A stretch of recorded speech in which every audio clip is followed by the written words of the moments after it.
Hello, everyone. We'd like to welcome you today to our podcast, Nothing But the Raw Truth. I am your host, Dr. Bruce A. Smith. In the studio today, we are going to have an awesome discussion tonight. We're going to be talking about mental health. And when I think about mental health in America, it is a situation in some communities is a taboo word. It's something that we don't want to discuss and we don't want to talk about. But our co-host today is none other than Phyllis Knight out of Mansfield, Texas. She's going to be our co-host for this topic on mental health, and we're going to dive in. We know that there's no way possible that we can hit every area of mental health tonight, but we're going to strive to touch base with it, and then if it's necessary, we can also do a part two.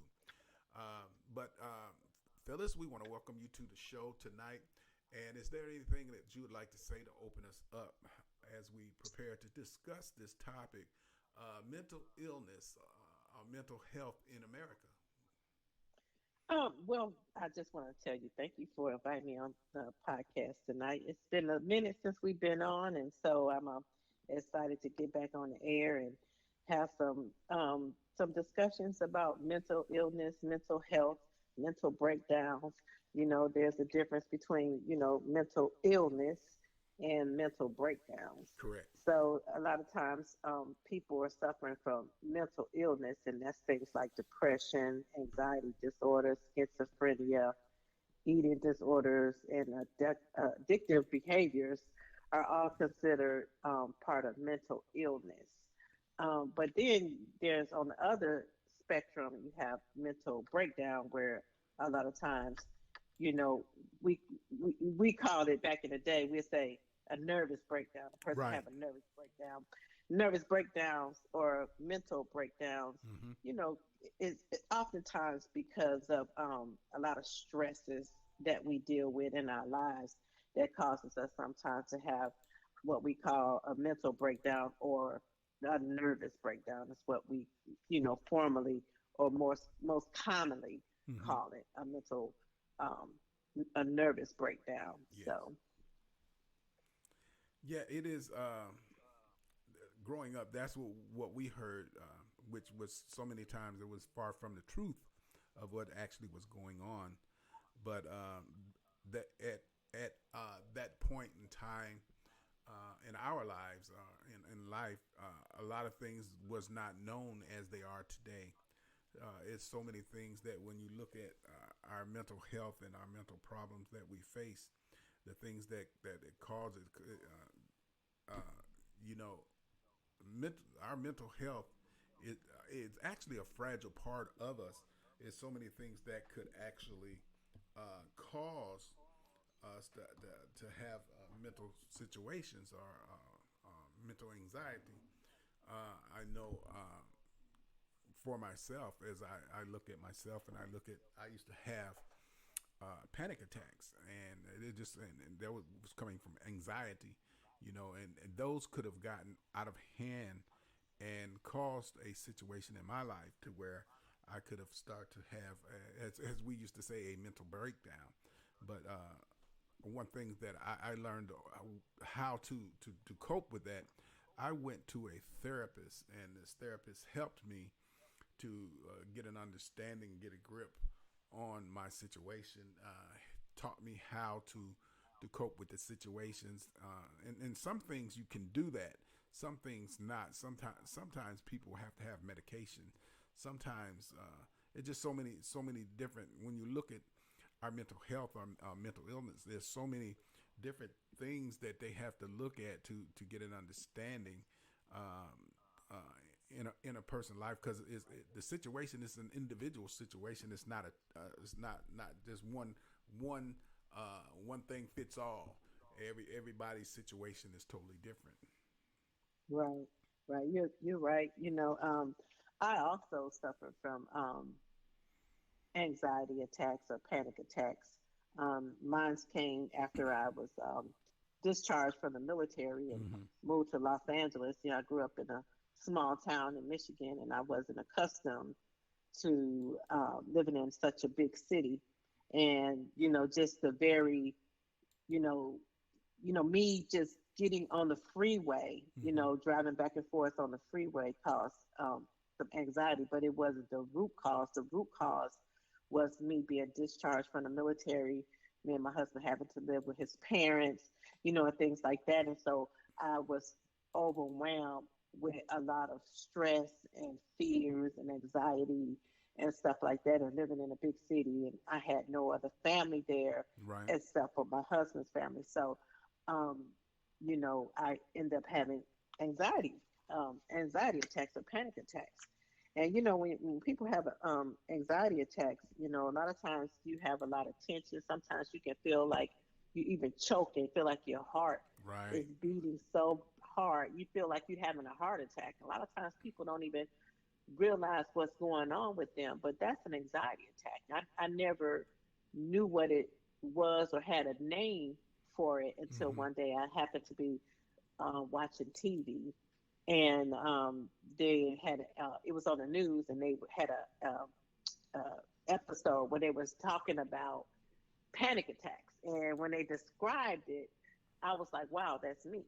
So I did, go to a psychiatrist, Mm-hmm. um, and she, talked to me and saw that I had a lot of life changes, and Right. because of those life changes, Mm-hmm. brought about anxiety. And anxiety, a lot of times that comes from a lot of stress and Mm-hmm. fear, or worry. You know what I'm saying?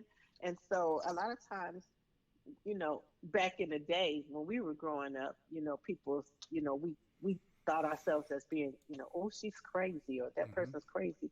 But that's not crazy. People just have mental illnesses that have to be addressed. Just like if you stump your toe or you break your toe or Mm-hmm. you get a cold when you got to go to the doctor or any other kind of illness. But when it comes to our mental health, we have to address that a lot, oftentimes by going to the doctor. And we don't even look at depression as as a mental illness, but Mm-hmm. some people suffer from depression constantly, and so that's an area where people also need to get assistance, get help. Sometimes people have to get on depressive medication, Correct. to help them to get through, Mm-hmm. um, depression, and there are other um, mental illnesses like schizophrenia, eating disorders.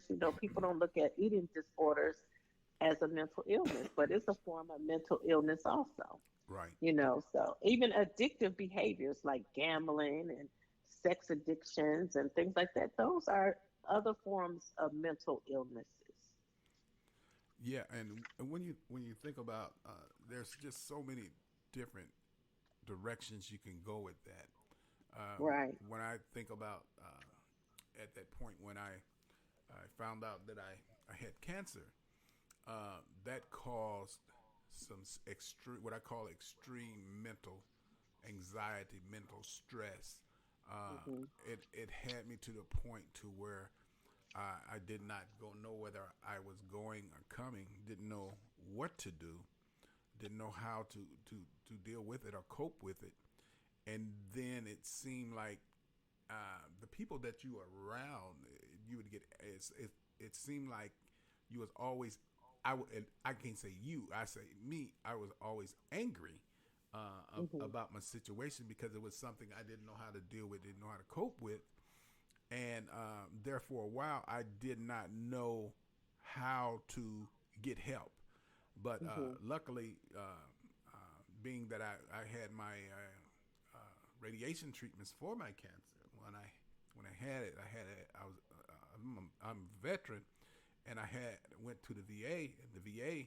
Um, uh, while I was going through the treatments, they asked me about my mental health and the stress and the strain that I was going through in dealing with this. And at that point, that's when I actually got that psychologist that actually helped me and walked me through a lot of this so I could cope with it, because it's not easy to cope with those type of situations when you're going through something, because you don't know whether you're going to live, you don't know whether you're going to die, you don't know. You hear the word cancer, Mhm. What we call is the big C. Right. When you hear that, it throws your mindset in a tailspin, and with that, throwing your mindset in a tailspin, you're not knowing whether you're going and coming, and it just like it feel like you your chest is pounding. As I said it felt like my heart was pounding, Mhm. and it was just such a stress and not knowing how to deal with it. But through going through this and talking to the psychologist, she walked me through it and helped kept me from getting in what I would call a dark place, because I was headed towards a dark place. And Mhm. as she helped me through that, helped me to come back around, and because I found myself on painkillers, and I found out myself that I even got addicted to these painkillers, because there's so many things that can happen when you have this Mhm. mental stress, mental anxiety going on. One thing can lead to another, Right. and it can take you down a dark path. And luckily, I end up getting the help that I needed to prevent me from getting in that dark place where I would have felt like maybe there wouldn't have been no return. uh, Mhm. Even while and I know I'm gonna stop in a second, but even while I was on the job, I didn't even let anybody on the job know that I was going through the cancer treatment. So that's another stressor. You trying to keep them from finding out, because you don't know. Your mindset telling you, if they know, they may fire you. Right. They may, so that's another stressor, another mental stressor. So you getting these mental stresses coming from every different direction and every angle, and you're not knowing what to do. Right. Right. Right. Well, I know a lot of times too, medication, there's a thing where medication induce anxiety. Right. So a lot of times you can take, sometimes we can be on medication, whether it be prescription medication or even illegal drugs. Oftentimes you have withdrawals from certain drugs can trigger some symptoms of anxiety. Mm-hmm. So a lot of times people, like you say, like even you, I'm not saying that this happened to you, but a lot of times when we can be on uh, a medication for a certain disease or something that we're being treated for, and then we get off that medication, like you said, like for painkillers or something like that, a lot of times medication can trigger something else, like an anxiety disorder. You know what I'm saying? Because a lot of times people start feeling anxious about, am I going to have this pain when I get off of this medication? So you start feeling stressed and fearful about just having that intense pain that you had to deal with, and the medication help you to deal with the pain that you were having in your body. You know what I'm saying? So a lot of times when we get off of medication, or medication can Right. induce a trigger Right. certain types of anxieties also. So a lot of times, I know when we were younger, um, a lot of times people looked at mental health just like things like schizophrenia and things like that. But Right. you know, it's it's it's it's not even just um, schizophrenia. Like I said, things like eating disorders. Right. People that suffer from anorexia and bulimia. We don't think of those as being, mental illnesses, Right. but they are. Mm-hmm. Because when you look at yourself in the mirror, sometimes people look at themselves in the mirror and they feel like they bigger than they are, and they, don't eat. You know what I'm saying? And they Right. just, that's a mental illness, that and people need to get help for those type of disorders. And Mm-hmm. we don't think of those as mental illnesses. We just say she got, she being there throwing up or whatever. But Right. sometimes people binge eat, binge Mm-hmm. eating. Some people eat, and then they just go throw it all up. Right. So those are types of disorders that we really need to, bring light to, Right. and that they're disorders that we need to, which I know most people know that they need to get help for those type of things, but you know, I just know growing up, a lot of times we didn't even think of things like that, like eating disorders and stuff Hmm. like that. We just like, oh, she just don't eat, or whatever. So, um, One of the things that I found out within dealing with uh, people that had those going through what I call mental distress.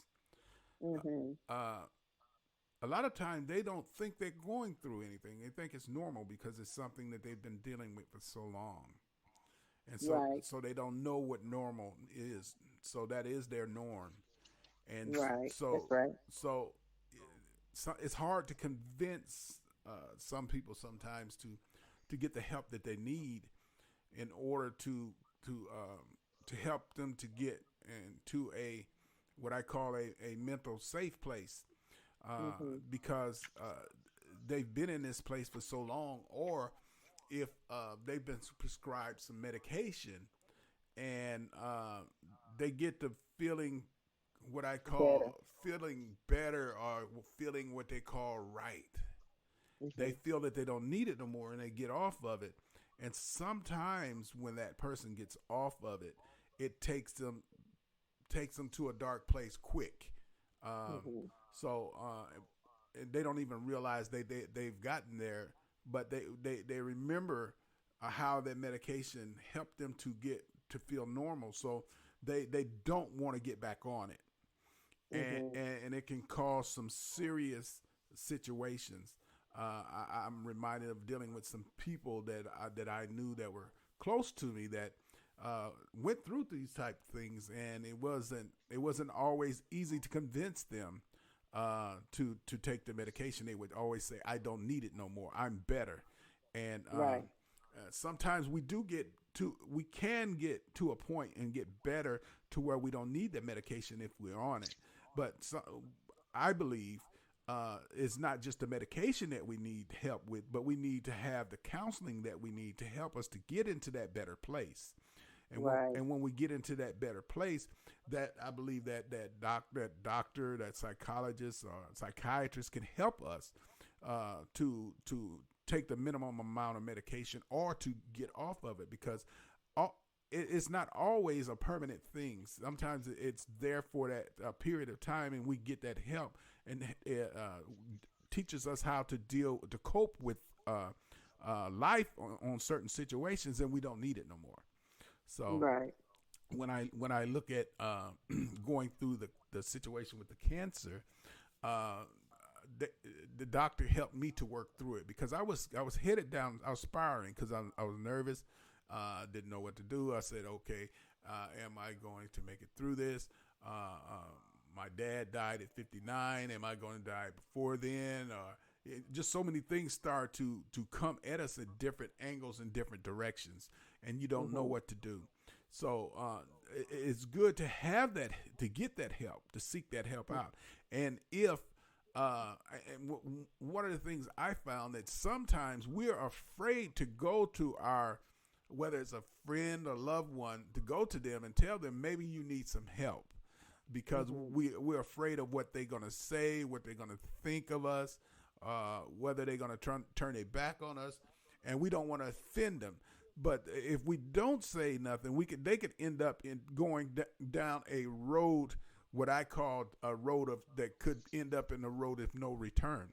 So right, it's so important for us to be willing to take, and I ain't gonna say take that chance, but willing to care enough about that person mhm, to do whatever we have to do to help them to get in that safe place. And what I learned you can't do, you can't joke about it. You can't put them down when they're going through a situation. You have to be a what I call a builder. You have to be building them up constantly, helping mhm, them to get to a place where they feel comfortable again in life, to where they can uh, function in a way that's going to be useful for them and useful for those around them. right, right.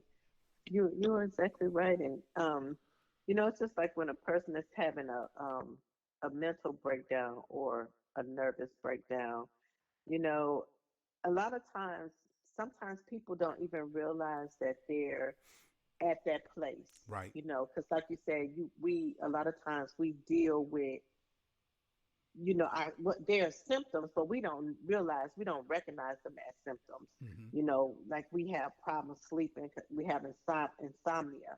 We don't sleep. We don't realize, that's things kind of just build up. Sometimes we have suicidal thoughts. Right. Like I don't feel like being here no more. I'm Mm-hmm. I'm tired of this. We have a increased tendency sometimes to just want to harm ourselves, or um, sometimes we just feel like we done lost hope. We just feel like utter disappointment about things that's going on in our lives. And like we said before, like we have anxiety, and we have those tense muscles.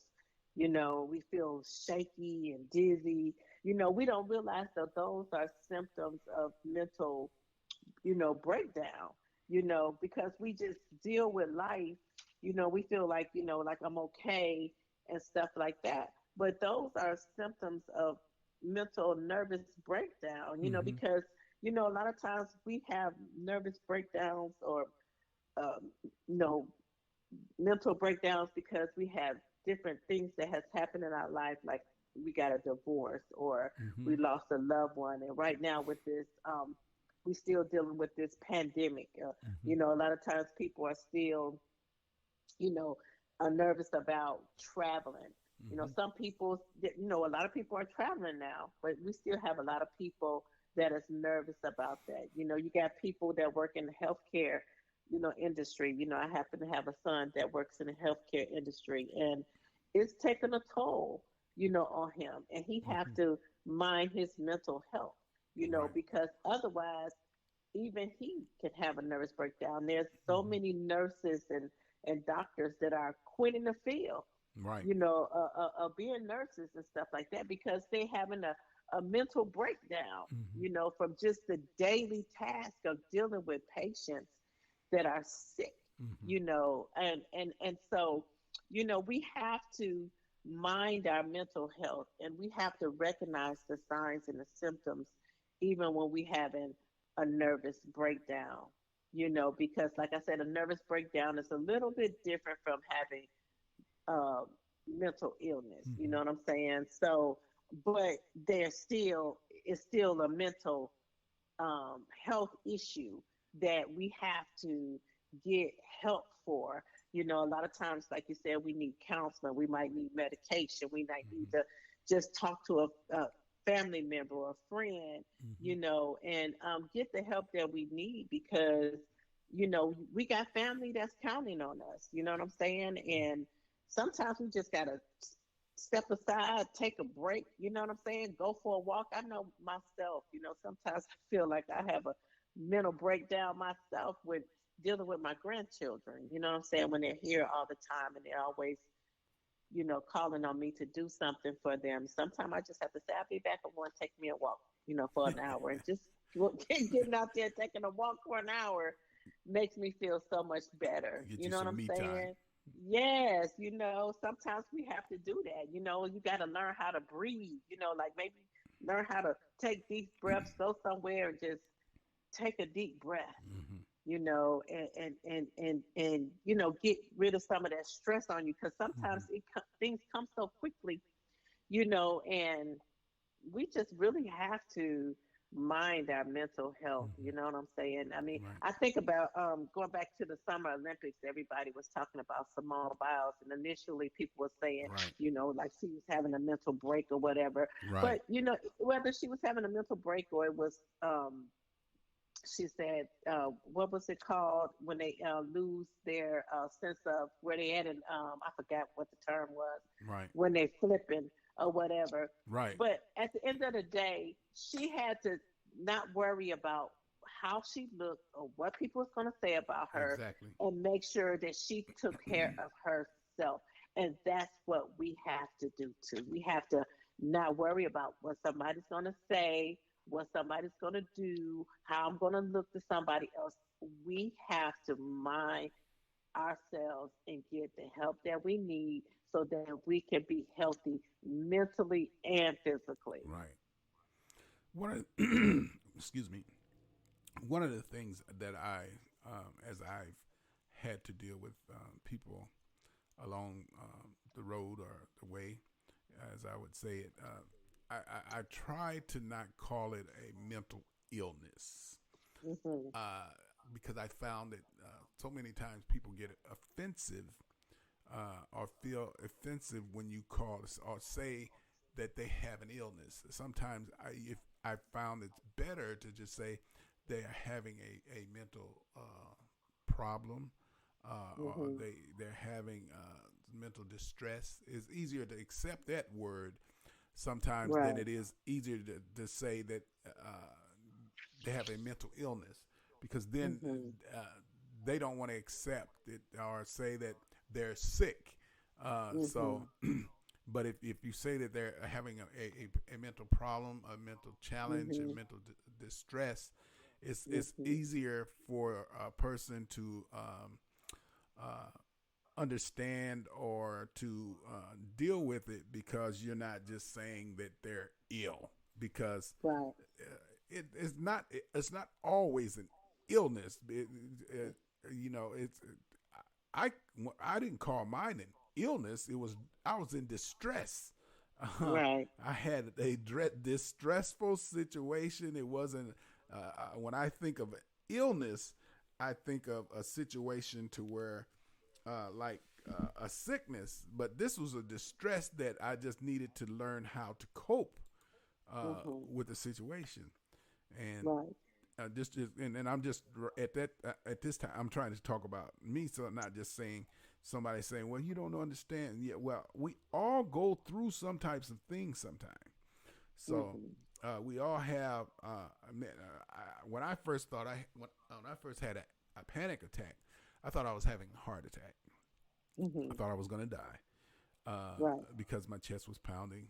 I didn't know what to do. Mhm. Didn't know. Mhm. And then when I found out what it was, and I actually had the Veterans Administration. They gave me some apps and put it on my phone. And when I felt that coming, excuse me, when I felt that coming, I could play these different apps on my phone, and they would bring me down. Right. It's something how something subtle, like almost like an ocean or different little things that they would have, or something that would talk you down from a place, and I'll just Mhm. call it from a place. It talk you Mhm. down from a place, and then help you to get beyond that, and then you okay. I was even to the point.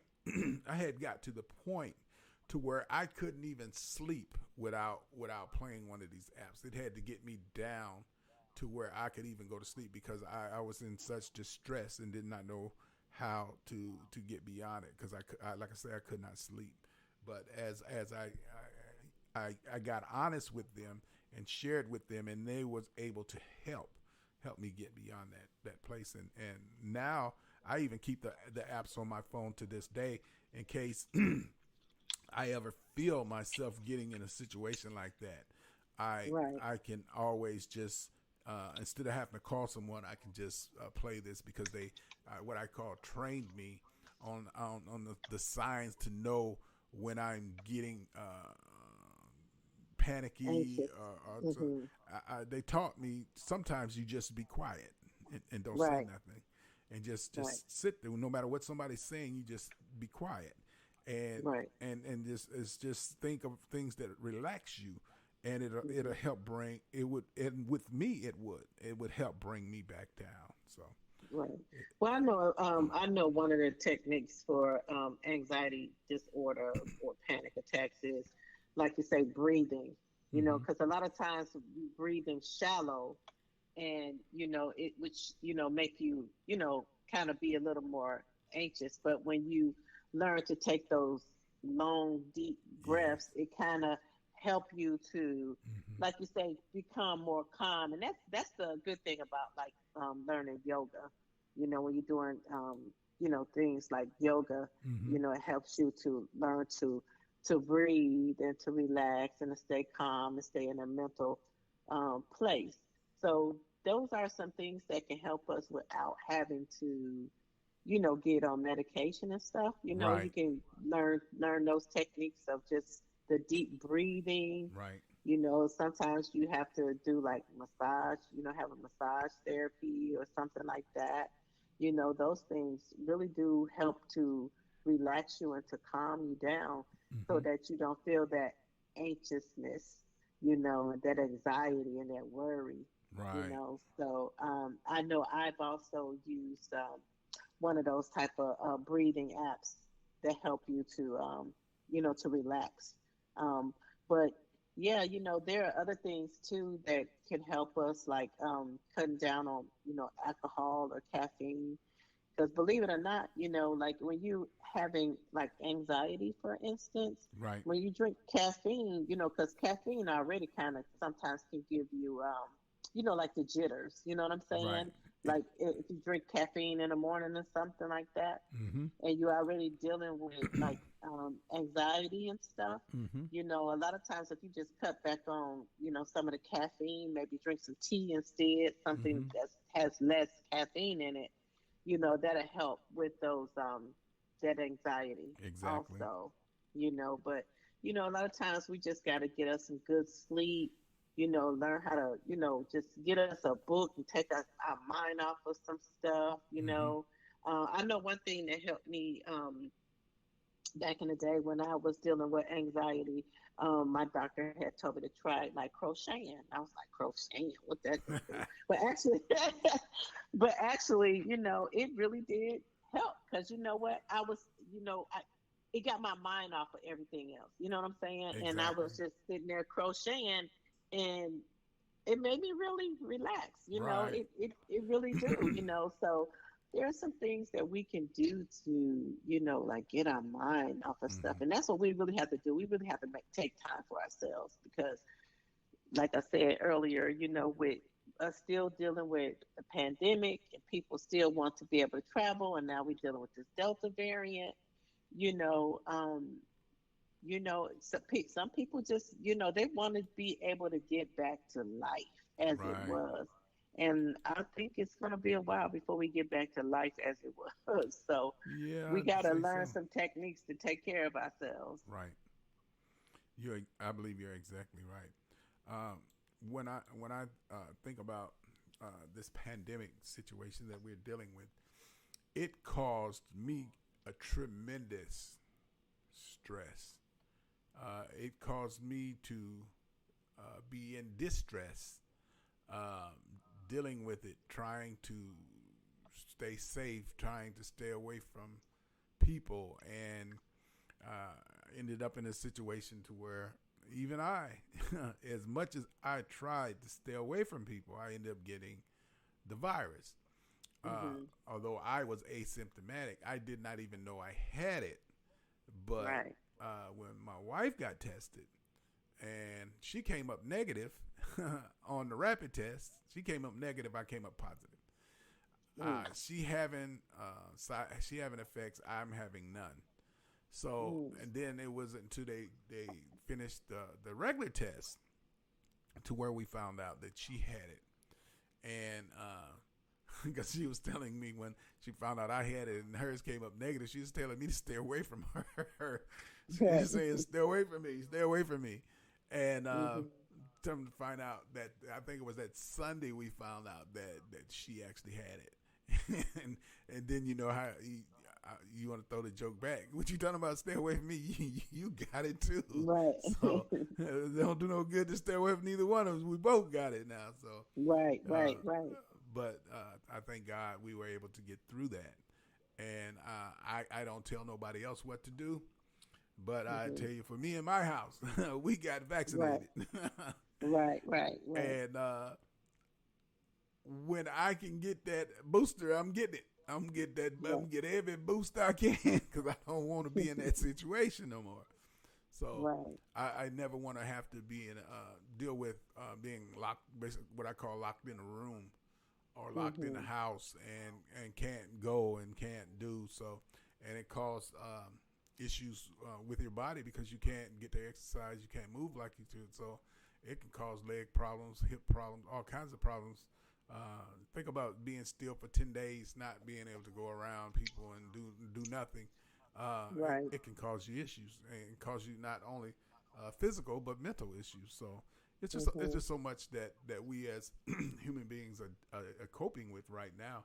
So anybody that may listen to this podcast, I hope that if you end up with a situation that you end up with a virus and you need to talk to someone, find someone that you can talk to that you can communicate, because I'm learning when we are able to communicate with other people, it helps us to deal with those type situations. Right. Right. You're right. We do have to be open and honest with other people. And um, I'm gonna say this, and I know we're probably getting to the point of wrapping it up, but Right. a lot of times, going back to I know we talk about mental illness, but these things cause anxiety for us. A lot of times, if we know someone who, I heard someone say on Facebook that Mm-hmm.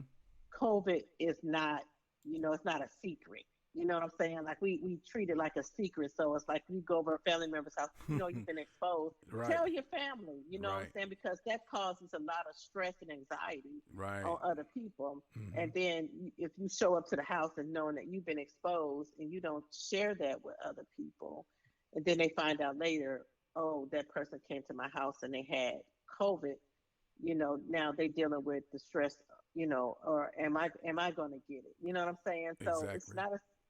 it's not like a secret.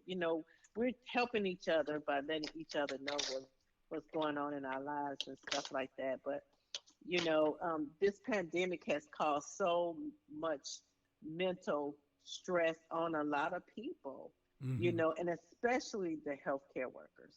You know, so many of them are just want to just throw in a towel and quit because Right. they feel like they on like how they show the little hamster on the little wheel, Mm-hmm. like like they just on the wheel. You know what I'm saying? And Right. um, it's just a very stressful time for healthcare workers, and we really need to really thank a healthcare worker for all the Exactly. mental Mm-hmm. stress and anxiety that they have to deal with on a daily basis, going into those jobs, taking care of people, taking care of people who blame, the pandemic on them, and treat them poorly, Right. and things like that. And then they have to come home and feel like they're running a risk of exposing their own family Right. to what they have to do every day, go to work to treat people, to help them to get back to a healthy place. So these healthcare workers are really, really under a lot of stress and anxiety that I don't think sometimes people don't really realize how much anxiety and stress that the healthcare workers are really dealing with. And I think sometimes we really do take them for granted. Right. So, and with everybody fighting over masks and do I mask or unmask, it's a lot of stress. Everybody's stressed out these days, and dealing with, just with our kids going to school, like my grandchildren going to school Exactly. every day. Mm-hmm. The schools don't want, like our governor here in our state, don't want people to wear masks to school, but we they wear masks in the hospital to keep themselves safe. I worked in a hospital for 10 years. Right. You go in a room, somebody got sick, they got TB or tuberculosis or any other disease, that we can get. We Mm-hmm. had to wear a mask. Had to wear a mask. Had to wear a gown. Had to put on some gloves. Right. There's nothing. It's not going to hurt us. You know what I'm saying? So I just think we're bringing more stress and anxiety on ourselves because we fighting. We're just fighting each other. So Right. And one of the things we also going to do, we're going to losing loved ones that we wouldn't had to lose if we was been willing to just do what's necessary. Not if you don't feel that you need it, maybe if you take it, get the vaccine, you may protect your grandchildren. You may protect your children. You may protect your mother, your father, your sister, your brother, your coworker. It's just so many things. We working on a job where we had someone to um, lose their life to the virus, um, and this was early on with it. Uh, we still, you see here still hear people talking about that today. So Hmm. it still is called, it's a stressor on the job. So Right. it's a stressor not only on the job, on your home, in Right. your family gatherings, when you go to the Yes. grocery stores. I hear people talk about, I'm not going unless I go early in the morning or late in the middle of the night when nobody's there. It's just those are those additional stressors that we are getting because of so Hmm. many things that are going on in our lives today. So, Right. yes. Right. Yes. But we're going to get ready to wind this up just a couple of minutes. We want you to, if you're willing, to give your final closing remarks so we can get ready to close this segment out. We'll discuss whether we want to do a part two or not. But I think and I hope that someone hears this and gets something out of it that will be useful and productive for them. Well, I just want to, encourage people to take care of themselves, um, taking care of yourselves, just take some time out to exercise, regularly, take time to find a counselor or a physician, a therapist, a psychologist, or psychiatrist if you need it, you know, um, cut back on caffeine, alcohol, drugs, anything like that that's not, helping you. Sometimes it contributes to your anxiety and things like that. Mm-hmm. And try to get some good sleep, and do some relaxation techniques like doing some yoga, some deep breathing, Right. things like that to help to control and manage the stresses in your lives, but at the end of the day, just make sure you talk to somebody if you feel that you got a lot of stress on you and you just need somebody to talk to, and I'm sure everybody has somebody that they can talk to help them, to get through this time that we all going through. We all going through some stresses, but we don't want to get to the place that we have mental breakdowns, so and then if you're dealing with mental illness, again, find a physician, get the help you need, and take care of your mental health. Mm-hmm. And as I say, my final things, one of the things I've learned through this pandemic, that there's a lot of people that I ain't gonna say afraid, that will not go to funerals, and I understand because Right. you if you're not comfortable, you don't need to be there, and if they're not following social distancing and everything, you don't need to be there. But a lot of times there's alternative methods. A lot of times they're having uh, funerals online, Zoom and stuff like that, where it's closed into a family, where it just ain't on the Facebook or nothing like that. But Right. something like that you can be part of it, but you don't have to be there. You don't have to be exposed to the stress and anxiety of being in the room with others. So we want everyone to look at everything that's going on around them. Um, do what's going to be best for you and your family. And if you feel that the vaccine is not for you, um, we won't hold that against you. Uh, but I just had to say, for my sake, for my family, I felt it best for us to do that. Uh, so we're going to get ready to close this out, and we want to thank you, Phyllis, for coming back on. It's been about 3-4 months since we've been able to do a podcast. We want to thank God for an opportunity, for opening the door and helping us to get the equipment straightened out to where we could actually do this. Uh, and it actually sounds better now than it did when we first start messing with it, everything is clear. So we just are thankful. We ask you all to tell your families uh, to be safe and to be careful and to mask up. This is a time that we need to mask up. We know that we say God will protect us, but He gives us common sense also. There are certain things we must do. And Phyllis, we'll discuss this at a later time as to whether we do a part two or we go to the next topic. And like I say, thank you for tuning in. Thank you for coming on, and thank you for being so insightful to all of our listeners. And with that, we will close this out. And we thank you for tuning in. Thank you for being a part of this. And we hope to see you within the next week or two. Have a good day. Have a good evening. Thank you for having me, Dr. Smith.